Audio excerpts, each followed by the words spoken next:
మోకాళ్లలో గుజ్జును పెంచి నొప్పిని తగ్గించి సర్జరీని దూరం చేసే ఫ్రీడమ్ వాక్. సో ప్రత్యేకంగా మనం చూసినట్లయితే ఇతర రాష్ట్రాల నుంచి కూడాను ఎక్కువ శాతం ప్రజలందరూ కూడా కూటమి ఏదైతే ఈ రోజు ప్రమాణ స్వీకారం చేయబోతుందో ఆ ప్రమాణ స్వీకారానికి భారీ సంఖ్యలో ప్రజలైతే విచ్చేస్తున్నారని చెప్పొచ్చు. సో ఇప్పుడు రాజంపేట నుంచి కూడా కొంతమంది మహిళలు వేరే మహిళలు ఎవరైతే ఉన్నారో వారందరూ కూడా కూటమి ప్రమాణ స్వీకారానికి విచ్చేస్తారని చెప్పొచ్చు. సో ఒకసారి మనం విందాం వారి మాటల్లో కూడా.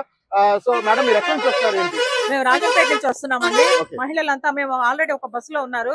మేము ఇక్కడ ట్రాఫిక్ జామ్ అయింది. ప్రమాణ స్వీకారానికి వెళ్తున్నాము. ముఖ్యమంత్రిగా ప్రమాణ స్వీకారం చేస్తున్న నారా చంద్రబాబు వర్గం కలిసి ప్రమాణ స్వీకారోత్సవానికి మేము వెళ్తున్నాము. మాకందరికి విఐపి పాసులు ఉన్నాయి. ఇవి టైం వచ్చేసి 11:27 ఇచ్చారు. ఇప్పుడు టైం వచ్చేసి 8 అవుతుంది దాదాపు. మేము అక్కడ చేరుకుంటామో లేదో డౌట్ గా ఉంది.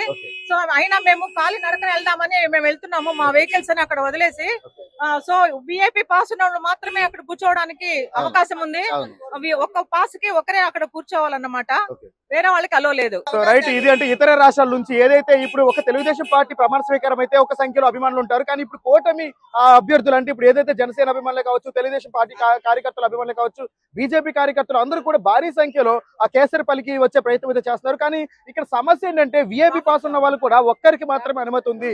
కానీ ఇప్పుడు సమయం చూస్తే 8:30 అవుతుంది. 11 గంటలకల్లా అక్కడ ఉండాలని చెప్పారు.